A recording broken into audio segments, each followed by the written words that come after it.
Thank you.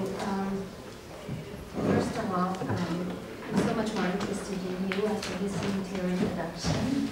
So I hope that this will be a real discursive event and you can also make your contributions. And allow me to be a bit fragmented and contemplative tonight.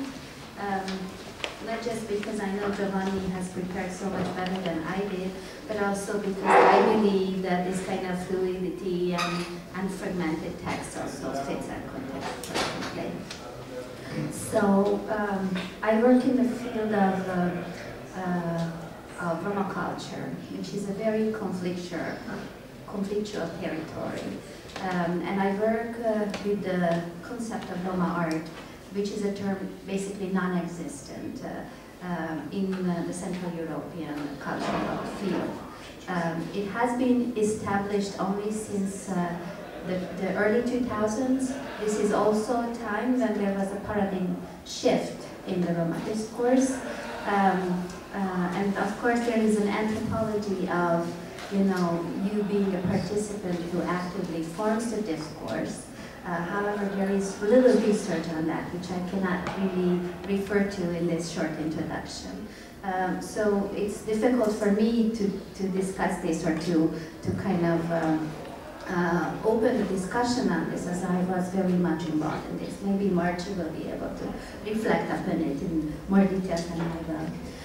First of all, I will talk about the research related to the Roma image, and the art historical analysis of this image shows that, of course, the Roma body has been sexualized and feminized, just like the body of the African and Asian primitives in Western culture. So basically, the Central European panoptic regime has created their own black or African primitives in their own wild groups, such as their own colonized Roma community.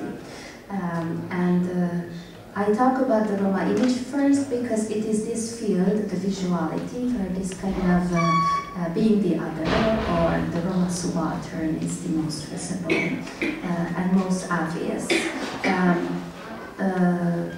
If you would like to look into literature about the Roma body, Judith Kovács, a sociologist colleague of ours, has written extensively on this topic. And I also have to mention Angela Pozzi, another colleague who cannot be with us tonight. Hello, everybody. Because Angela Pozzi basically answered all the questions that you could pose about how can the Roma subjectivity be fitted into the post-colonial context. How can we argue that in the Central European context, where we really talk about Roma only in the fields, in the scientific fields of sociology, ethnography, how is it possible to introduce post-colonial discourse related to the Roma here? You might have questions such as, where are these colonies really? And Angela, step by step, answers all these questions and introduces us to the post-colonial discourse in the Roma context. The most important achievement of her text and her research is that she argues that the post-colonial discourse really makes the difference between the Roma problem discourse and the Roma rights discourse. And this is an important step in the whole Roma context. I will quote her here. Without applying the post-colonial theoretical framework to describe the situation of European Roma, what we conserve is the gypsy problem, the discourse which tends to construct the problems that Roma experience, such as unemployment, poverty, and other manifestations of social exclusion, as essentialized byproducts of the gypsy's own culture. Situating Roma in the domain of the post-colonial challenges this characterization by identifying the European institutional and individual racism and discrimination as being at the root of the problems Roma face. In my curatorial practice, There is one more important aspect that I use from the post-colonial board of possible tools. And this is one step further than just applying the post-colonial discourse and its theories. And this is critical whiteness. Some of the artistic practices and curatorial works focus on the analysis or description of the mentality of the non-Roma, or in other words, the whiteness and its racism, nationalism, Roma hatred, the main component of the present situation. So Roma contemporary art is important for me personally because it has the potential to innovatively, as other segments of the Roma cultural movement, shed light exactly on the perpetuation of the kind of asymmetry that has marred the critical analysis of racial ethnic formation and cultural practice, where the majority white position remained unexamined, unqualified, essential, homogeneous, seemingly self-fashioned, and unmarked by history and practice. I also need to tell you that my work is much inspired by Okui and Bezor, the curator, who was the curator of Manifesta 11 in 2012 and the British Pavilion in 2003. He also kept presentations here in Hungary, and he is actually the first post-colonial critique, if we can call it this way, who places Central Europe into the post-colonial constellation, global constellation. I think that what his very important contribution is that he says that the ethics of subjectivity and creativity today is shaped by the changes brought by transitions to new forms of governmentality and institutions, new domains of living and belonging as people and citizens, cultures and communities define the post-colonial matrix. And I believe you can imagine how this is very inspiring for the Roma movement. And I'm sure I will get into an argument with Giovanni about that. I believe that that the post-colonial and even neo-colonial constellation is really a culturalism. And I say this referring to Arif Dirlik, 1994, who is saying that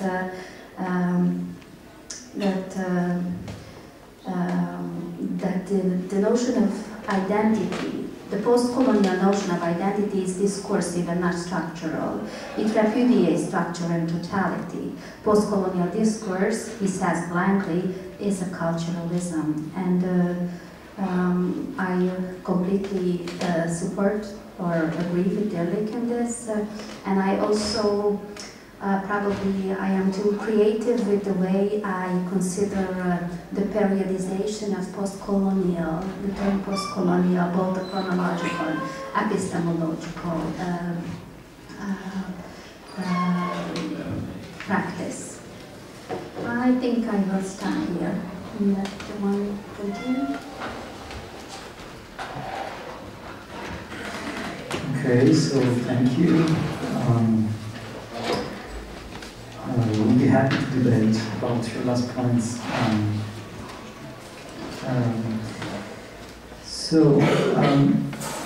My job is sociology, so I'm a sociologist, and I've been working, I was saying, as an urban sociologist on urban marginality and segregation of poor Roma communities in Eastern and Western Europe. Especially in Romania and Italy, but also in France and the UK. So I'm here today inspired mainly by the words of a sociologist, Pierre Bourdieu, who died 12 years ago, and who said if the sociologist has a role, it's about providing weapons rather than teaching lessons. So today I would like to share with you three weapons that I conceptualized. And being a scholar, my work is to produced ideas, basically. So my weapons are conceptual weapons. Being a researcher, my work is to ask questions rather than provide answers. So my conceptual weapons are more efforts towards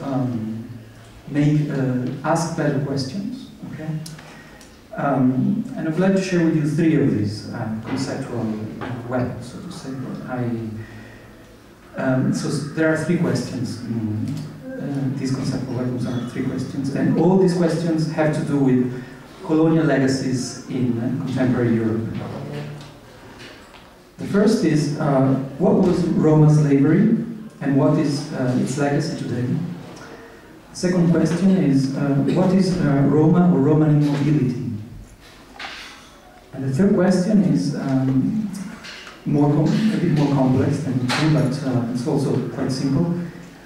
If physical appearance plays a role in defining who is and who is not Roma, but also who is and who is not an immigrant from the global south in Europe, for example, then why race, as an analytical category as well as a category of social action, is almost entirely absent from our scholarly work and from our social action in general. So about the first question, what was Roma slavery and what is its legacy today? I think it's a crucial question.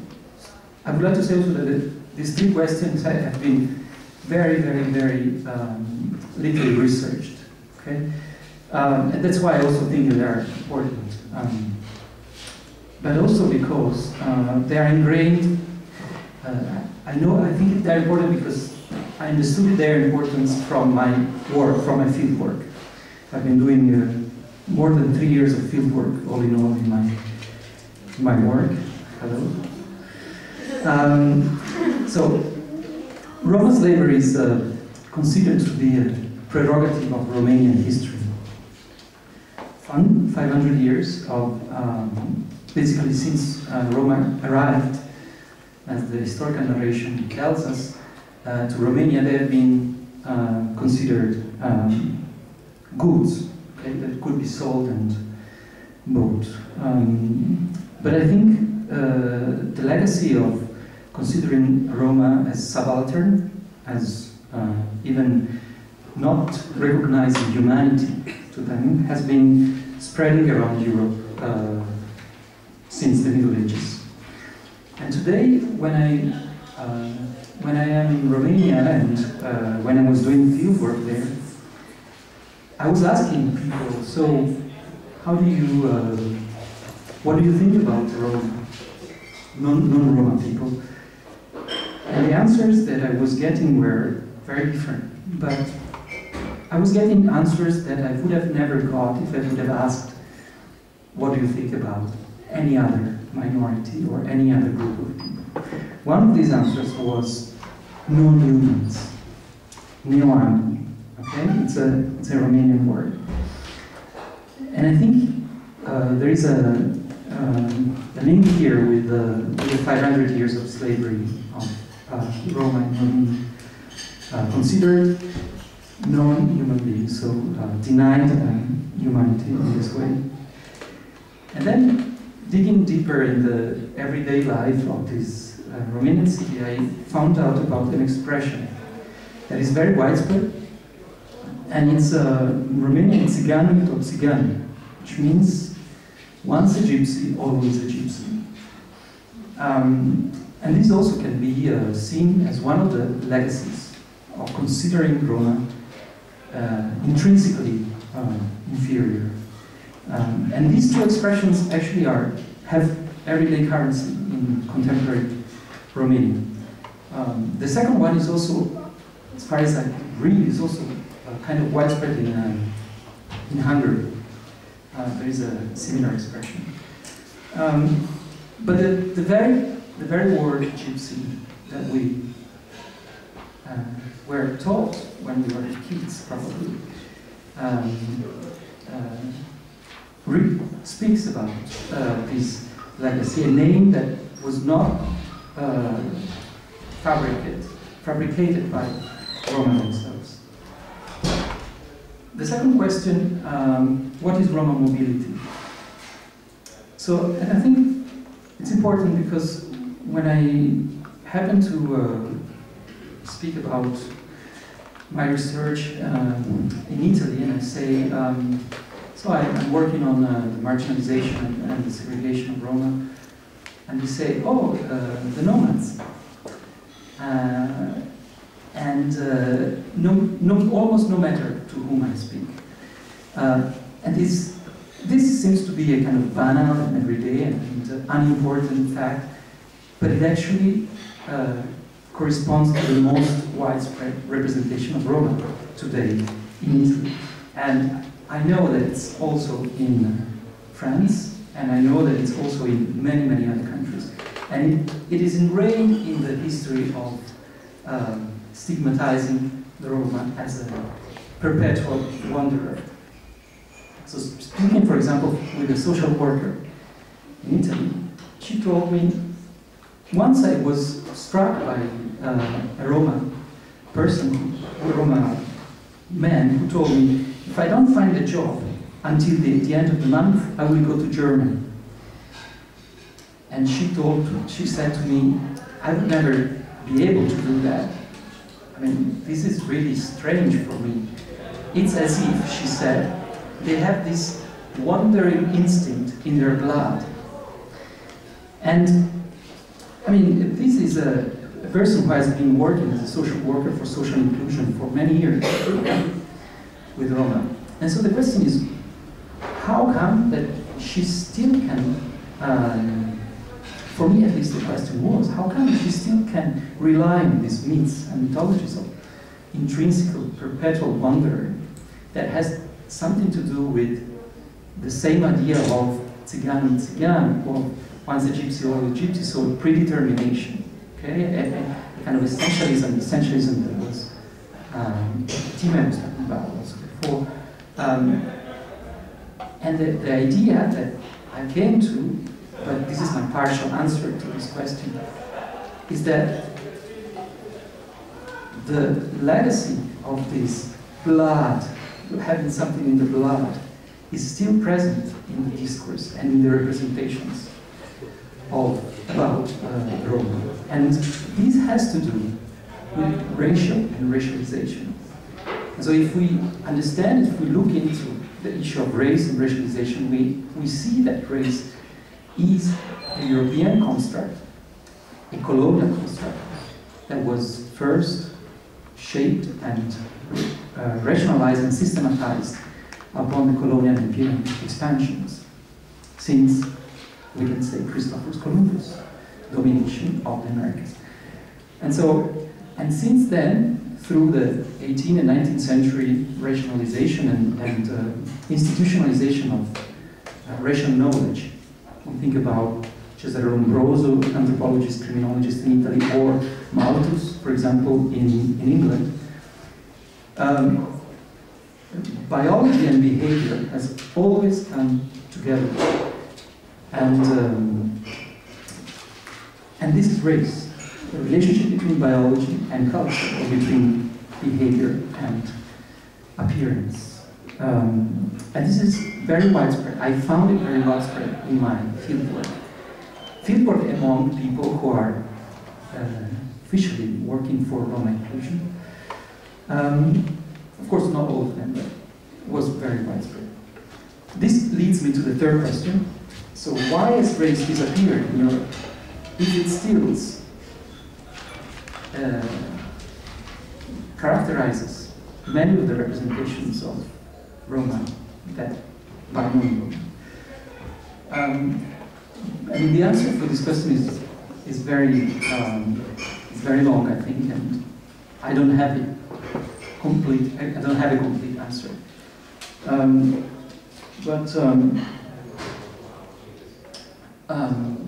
So I think there is a.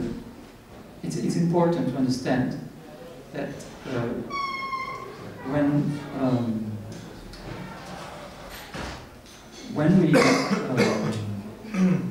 we try to conceptualize the notion of ethnicity, or when we try to understand how this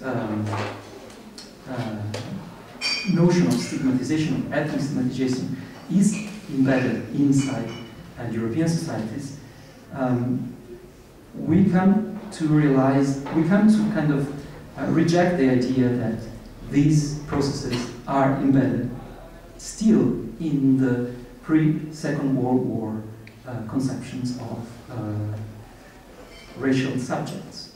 And I think this kind of refusal or defensive mechanism is very much embedded in the European discourse, the media discourse, in the policy discourse. So I think this represents a real challenge for both scholars and activists in trying to work inside these fears, or this taboo, or this kind of rejection, instinctive rejection, and to challenge the underpinning and silent racial representations that are there, but somehow the silence on them allows them to germinate. I would like also only to conclude with an icon. You remember in October, last October, the girl Maria in Greece was made headlines all over the world, and there was a very famous picture of Maria and the two unofficial adoptive parents.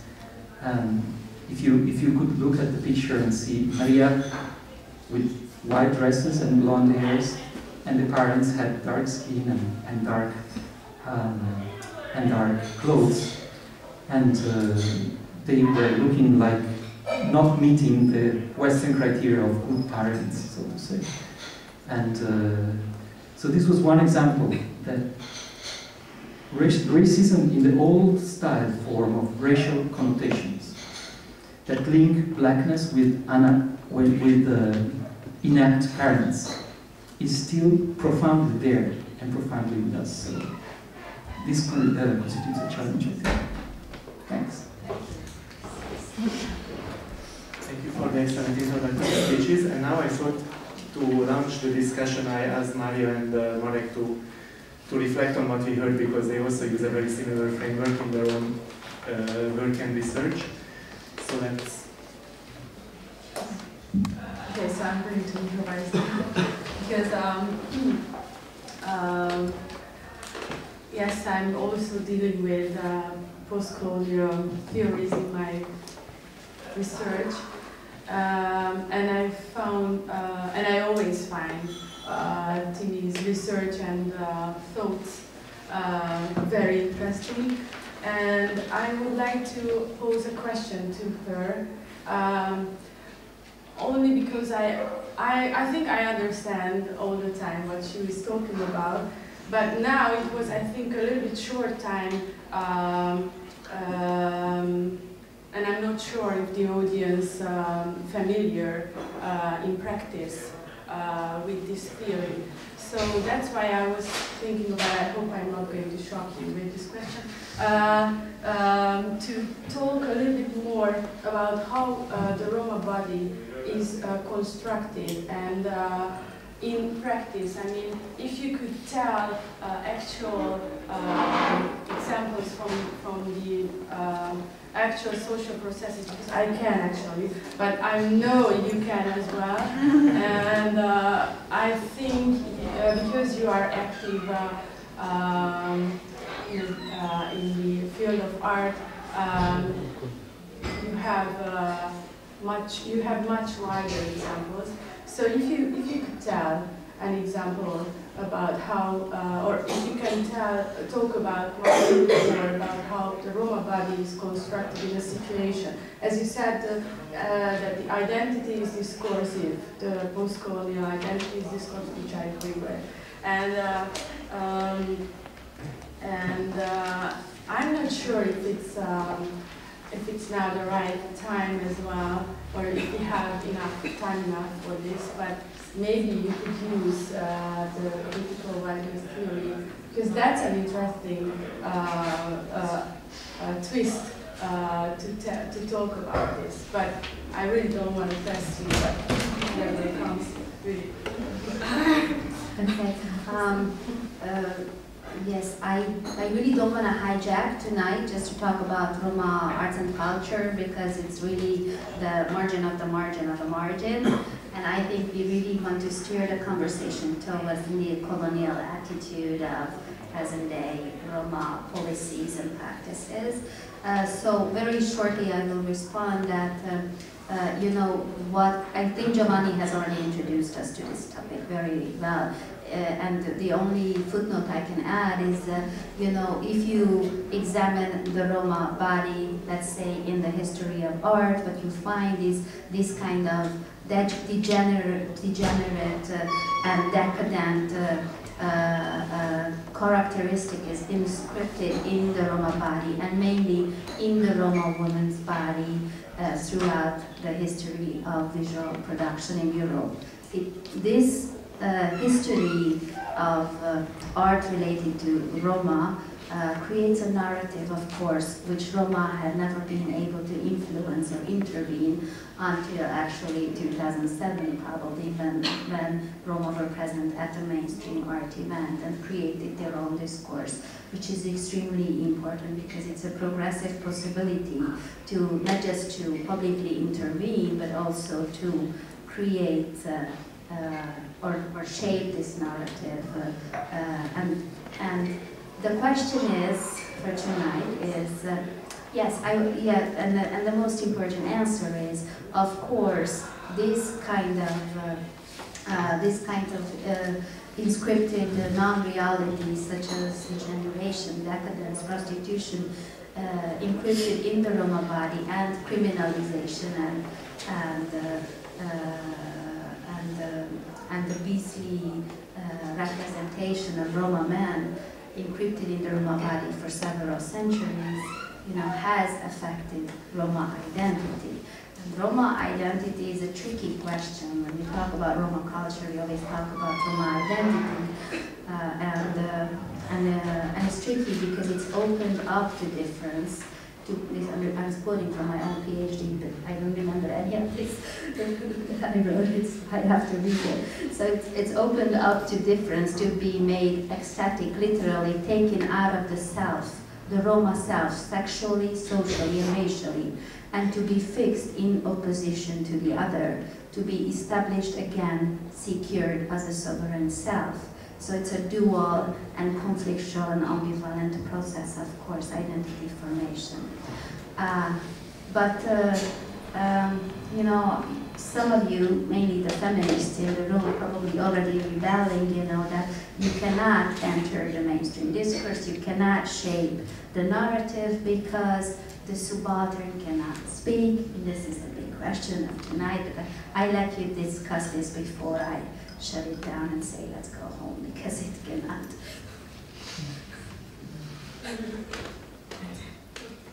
Did I respond? You missed out on the examples? Yes. I'm not sure if,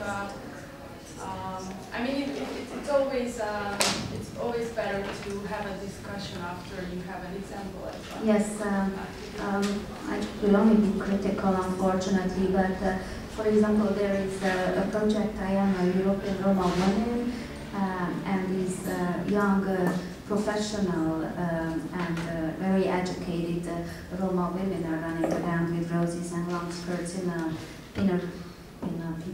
poppy flower field, which I find rather funny or parodic, and not in the Philip Butlerian performative parody way, but in a real parody, like, you know, like strange way. And I'm sorry I can't say another example right away. You have others? Yes, but I don't want to take the show like so really. Okay. Marek? Can I try this without the microphone? Would you hear me? Anyway, I'll be very brief.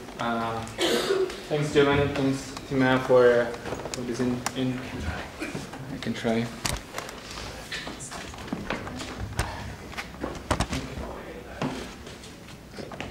So I can closer to your ears, but out of your side. Okay, I'll agree with what Giovanni was saying.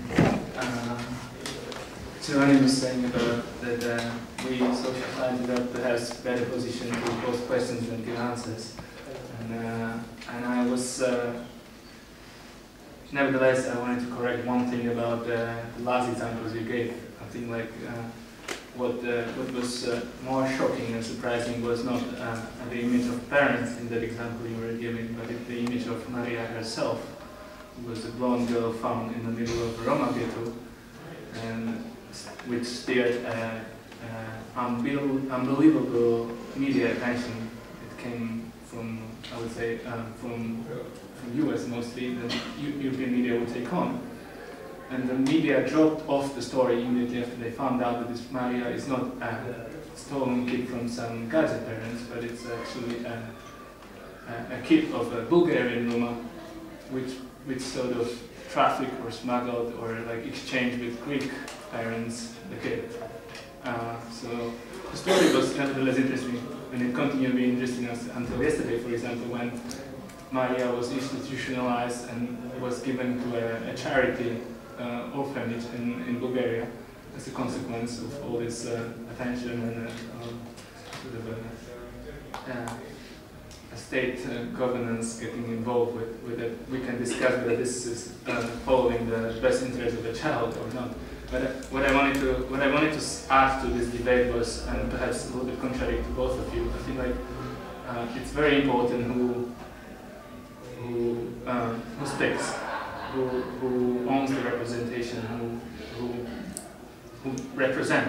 But what is, for me, is equally as much important is also who contributes. Put in differently, there is this old catchword from the U.S. Revolution: no representation, no taxation without representation.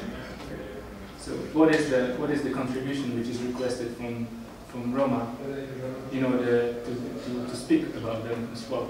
And I think like that's very important in two aspects. It's what is the, as I said first, what kind of contribution is expected from Roma as subalterns, as those who are represented, as those clear images are created of.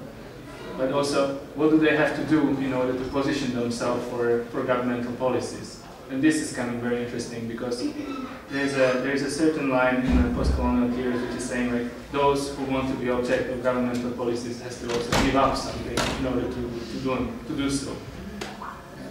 So, in different words, you have to make a choice between being a policy beneficiary, public policy beneficiary, and being a citizen.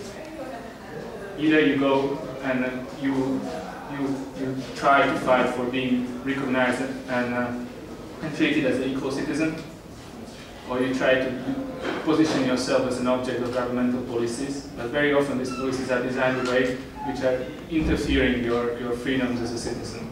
So I think that's very interesting topic also for Roma, because like Tima said it, Roma discussions is framed as a Roma problem, as something which policymakers should get on and provide solutions. It's not framed in the language of rights and citizenship much. So that perhaps I would like to hear also from you like a little bit more on, let's say, political economy and post-colonialism, because I found it very. I started myself writing about cultural representation, Orientalism, and it was obviously, it's not surprising that we don't have to go far in history finding our this region being exactly capped in the same Orientalist conceptualization as Roma would be.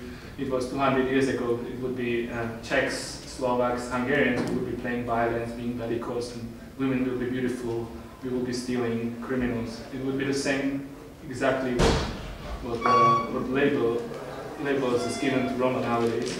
So this I would say yes. There is something about the colonial discourse which is ever which is stable, but the reference is shifting, and we should perhaps speak about why Roma are with that reference at the moment now, and not the Eastern Europe as such anymore. My suggestions or my line of thinking would be that that has something to do with the contribution, the economic contribution, the way how the dominant talk about Roma inclusion nowadays is how to bring them to labor market, how to make them contributing to the economic growth. And I think this is somewhere where the core of the colonial oriental discourse is nowadays. Why do we need them? Why do we need them to have them there where the policies want to have them? It would be my part. Thanks.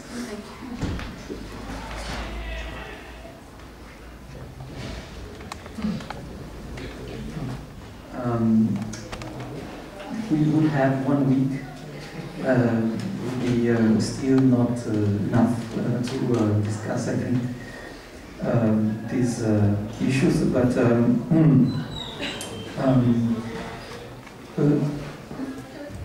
as far as I know, and as far as I could understand, I think there is a profound difference. Where is Mike? There's a profound difference in the place that the majority has reserved for the Roma throughout European history, and the place that the majority has reserved in different periods of time to different kinds of minorities. The notion of subaltern, I think, really helps to understand this difference, because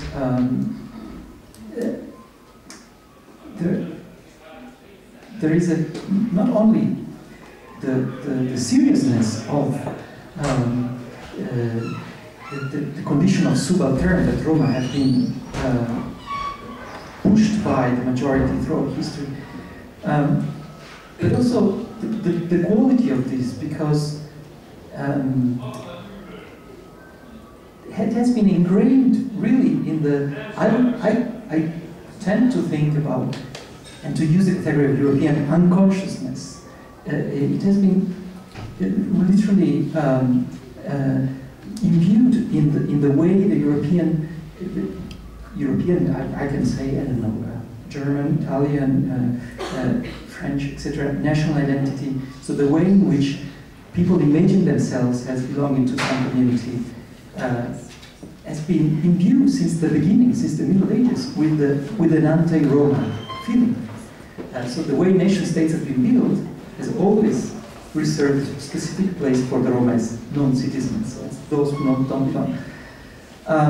Yes, of course, other minorities have undergone similar processes of exclusion, but the persistence and the taking for granted, I would say, banality, the banality of evil, really. I mean, I think, Anna can help here. The banality of this representation of Roma as known, as lacking, always lacking something, is I think, goes beyond any other examples that we can think about.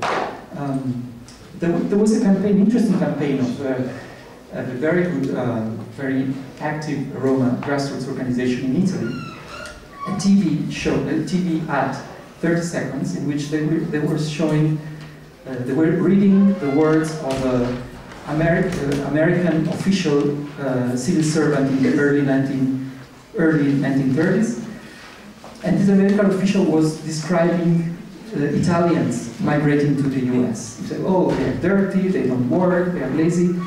And this ad was saying, okay, this is what they were saying, Americans, about us, Italians. So this is exactly what we're saying about Roma now. So I think in terms of strategic communication, parallels, I think they're powerful.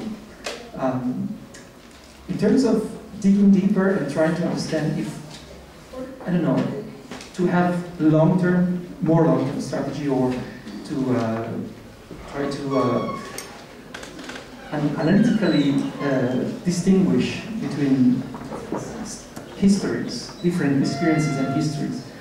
I think, yeah, the case of really the subalternization of Roma goes unchallenged. I think it's also important to say that Marek is requesting us, what is the exact contribution of post-colonial theory, to the field and to real results in real life. And we can, I think, respond that subalternity is not really a productive discourse, and post-coloniality also does not offer much, except that we finally acknowledge that, as I said before, and this is also Angela's conclusion, Angela Kurti's conclusion, that it is discrimination and racism that is the root of all the problems that are now considered the essentialized byproducts of the Gypsies' own cultures. So, unemployment, housing, being uneducated, all the social affairs issues, the issues of education, these are the results of institutionalized racism and discrimination.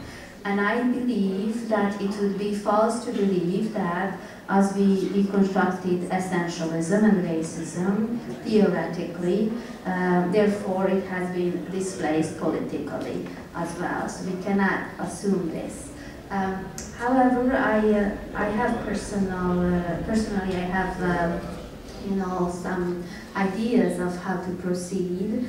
And if we already use Spivak as an inspiration for tonight, and the term subalternity, because we believe there is some kind of subaltern, Roma subaltern, or Roma border gnosis in a way, then I think that we could say, as Spivak suggests, that we need, in order to decolonize the Roma, we would need a new humanity, a new social order. So we should really listen to the feminists who have long known how to avoid both fascism and nationalism and use state mechanisms to achieve real results in the political sphere. This is my approach, so I would continue, if we would be here for a week, as Giovanni said, I would continue with Walter Mignolo, and I would recommend to continue with the idea of decoloniality and apply feminist strategies, quotas, state mechanisms to change the discrimination and racism that are the roots of the so-called, in quotes, Roma problems. I agree. I suggest to open up the discussion because you want to jump in, Marek? Just one sentence. I didn't mean to say that the post-colonial or subaltern theories are meaningless or something. I just wanted to a little bit shift the discussion, if possible, also to other than cultural representations. Because in other parts, how would I put it? There is nowadays a big insurgent also within the Roma movement saying we should stop with this victim narrative. And if we you never perhaps break the circle of Orientalism, whatever. If you gonna stay locked inside the narrative of a victim, but what does it entail? What does it entail to get out of there? You have to also perhaps break something and give up something else. I think it's also, very important to say that, the subaltern communities do not have access to social mobility. They do not have access to the discourse. So we will never hear them speak. And Spivak herself, in an interview with the theorist, with the post-colonial theorist Susanna Milewska, stated that the subaltern does not have access to the discourse, does not have access to social mobility, so we will not hear the subaltern speak. This is extremely important. So we who sit here, Roma intellectuals, activists, politicians, we are in privileged positions sharing this discourse with you working for this new kind of social inertia that will also solve the Roma situation.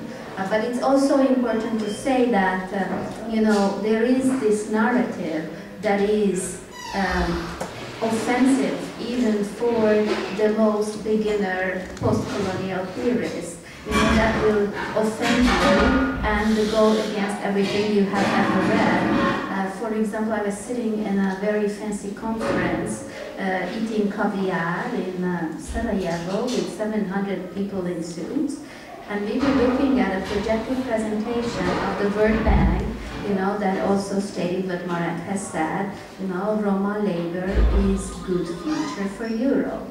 And you know, everyone, there were a few intellectuals there who were like, oh my God, what the heck are we doing? You know, like, this is a way of neocolonialist attitude and rhetoric that no, you know, good wanting human being would tolerate. However, this is the discourse. Also, if you consider, for example, the now celebrated European Roma framework strategy, which is focusing on four main areas such as education, health, employment, and housing, you know, if you consider these are the four areas, you know, this is all these areas are really focusing on the physical, the Roma physicality, like our mentality is absolutely not important, or maybe that's the next step, I'm not sure.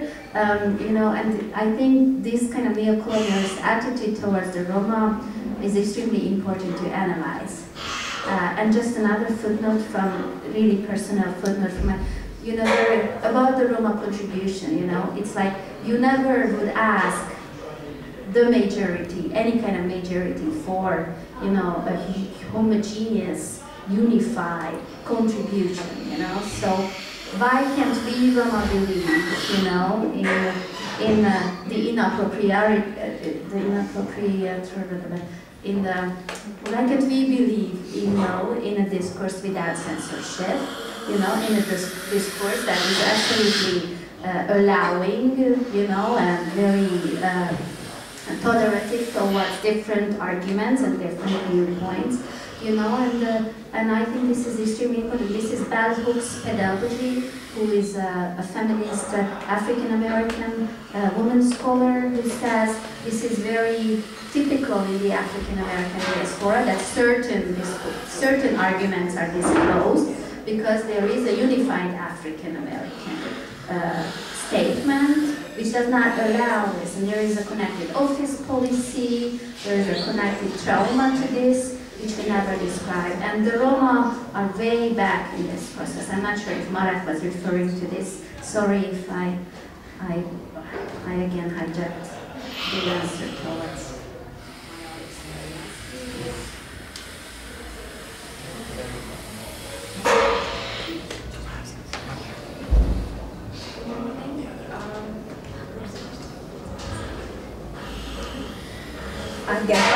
I guess I will have more questions today. Please excuse me because I'm brand new here, and into this course I realized something a little bit controversial. Who is the colonizer? How would you describe? How would you name? I expect only 2 words. Who are those colonizers who you are targeting? This is my first question. The second is that, as I see, there is actually in the European Union a positive use of the nomads. It is not only used as stigma, but it's used as a prototype of cosmopolitan citizens.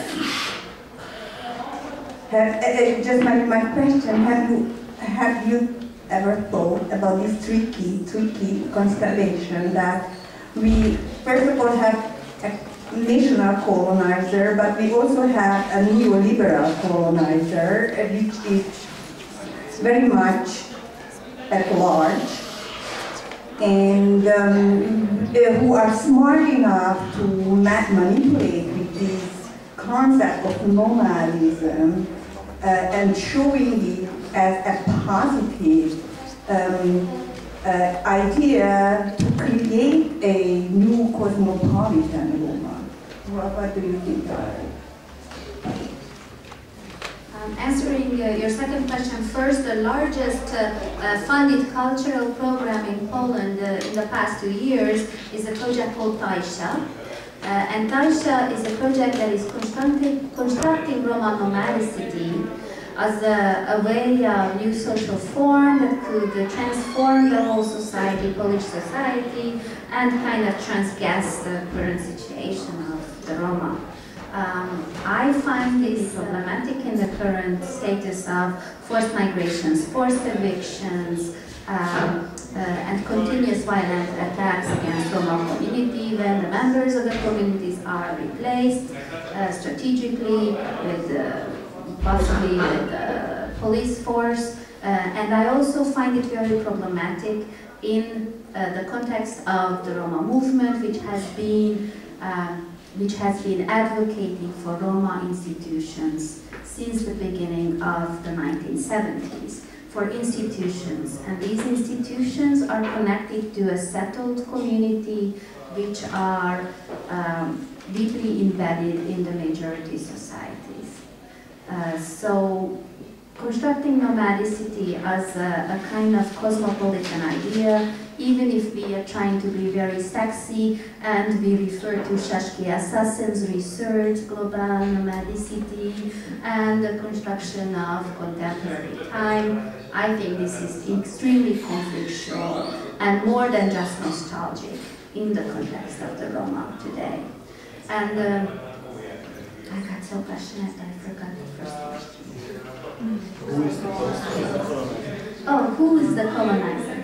See, I think that the result, if we really understand this whole post-colonial proposal, the lesson is not to find the colonizer and not to identify with the victim position, as Marek has pointed out, but to try to get rid of the whole colonial syndrome itself. Try to think outside the binary of positions of minority, majority, try to distance ourselves from the current situations and current discourses. Again, I refer to Walter Mignolo. I'm really sorry about this. It wasn't in the introduction. But we need to delink from what we have learned. We need to delink from the existing knowledge and create new narratives and new cultural products. And I believe this is where the inspiration comes from when we talk about post-coloniality.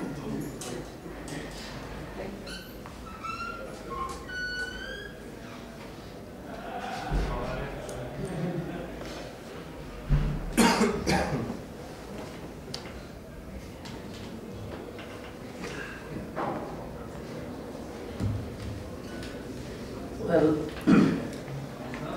to me, the essential question is, the difference between this kind of representations of Roma in the public imaginary and the reality on the ground. The case of Maria was an extreme case, which shows that, the state institutions are acting based on this very basic, animalic, I would say, representation of Roma. Yeah? They should be all dark. Yeah? They cannot be blonde or white or, sometimes even speak foreign languages or, get dressed up or something like this. They should have very clear, defined physical characteristics, that, should fit in a box. And then, what is, in fact, the reality on the ground? The reality on the ground shows diversity among Roma. There are blonde Roma, and especially if you go in some very traditional communities, where they do keep these, very,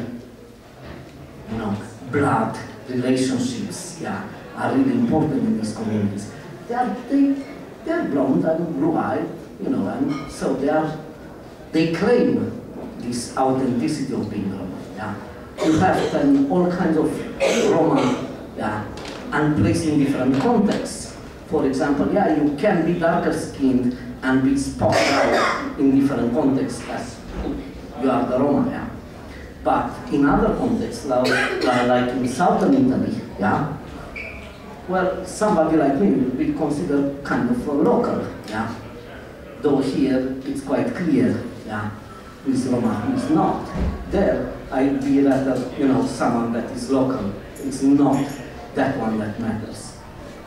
This difference of who is the Roma do matters, and I think, you know, the post-colonial theories might help in deconstructing this representation of Roma or what is usually called anti-Gypsyism. Yeah. Well, it's not always easy to build a counter-narrative to the dominant positions, yeah, including in academic circles. And here we have an excellent example of what happened over the last years with an academic network on Romani studies supported by the Council of Europe and the European Union, dominated by non-Roma. In fact, what was funny that there were some elections based on some very strange rules, and in the scientific committee there was no Roma. Moreover, this academic network was supposed to give some feedback on policies regarding Holocaust, including the denomination of Roma experience during the Second World War as Holocaust or something else, and other identity issues really important to Roma, given by these, you know, non-Roma academics, some of them very well intentioned, some of them, you know, fighting for their own positions and power and money. So you have this attitude very clear in everyday life, supported by the institutions that are claiming, you know, human rights, we support emancipation of Roma, social inclusion of Roma, or whatever. Yeah. So it's easy, it's really important to deconstruct this kind of discourses, not only on anti-Gypsies, but also how they are embedded in everyday practices and policies. I think, you know,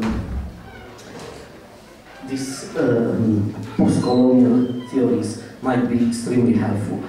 However, from, you know, my question to both of you now is, based on your own work, yeah, would be how you say who is Roma, who is the real Roma. No, we do have to answer. I know it sounds, you know, somehow banal, and it's kind of a tactic to delay the whole discussion. But no, at one moment we have to give an answer. If you look at the policies towards Roma in all these countries, the governments, sometimes even donors, they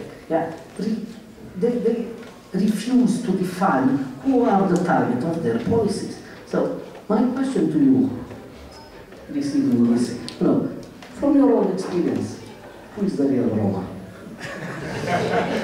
I've been asking this question for the last 8 years to policymakers and civil servants.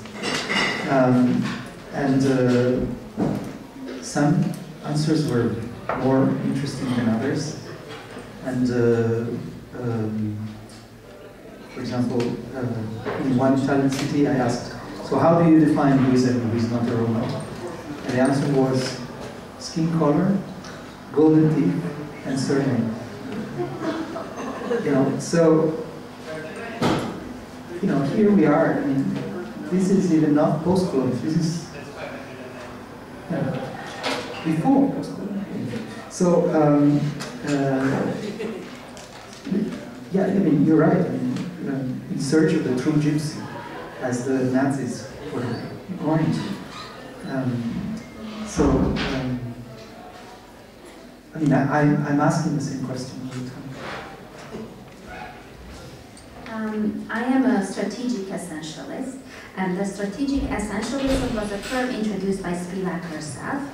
I hope that you didn't read this text I was referring to, resistance that cannot be recognized as such, because in this text Spivak says that she recalls her support for this term that she introduced under pressure when she was too young and too fearful to contradict the older members of the post-colonial studies group at Columbia University. So, strategic essentialism, even if Spivak recalled this term herself, is extremely inspiring for the Roma activist.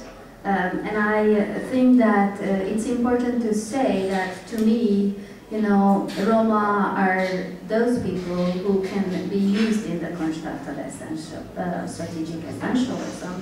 Yes, based on racial signs, based on cultural markers, based on personal identity, and also everyone who is considering themselves not a Roma intellectual, but just a regular citizen, or there is this discourse in the Roma art field that I'm not a Roma artist, I'm a universal artist, because there is this global hybridity and I'm so hybrid that I'm not a Roma anymore.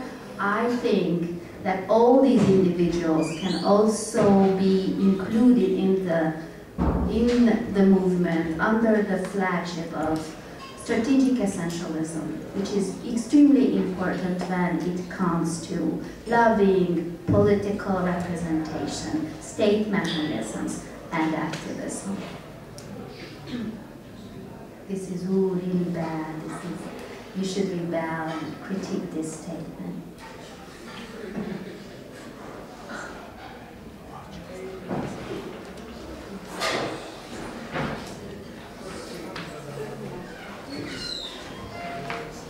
Just a very quick question, rather than comment, that under the pressure of the European framework and other kind of policies that, or under the pressure of the technology of self, what kind of methodologies do you have in a very local level?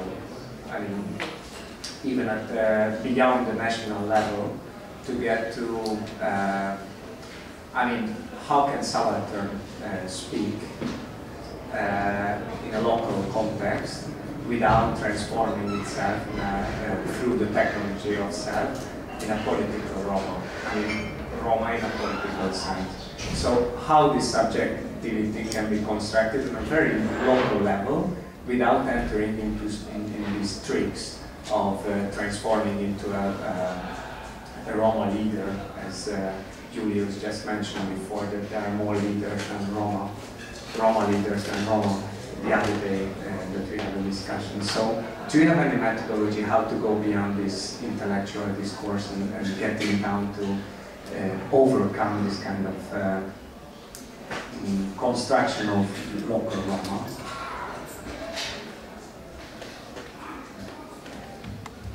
Julius has to come back, because this is a question that relates to Roma politics, and you know, we are getting to the local level, national level at first, right? If you talk about access to the democracy and the related infrastructure and apparatus, then we talk about national funding. And since in Hungary there is basically no national funding for Roma activities, what you're left with is activist guerrilla and you know, self-initiatives you know, that you have left with. And this, in the art field, this has a long history. You know, I also refer to the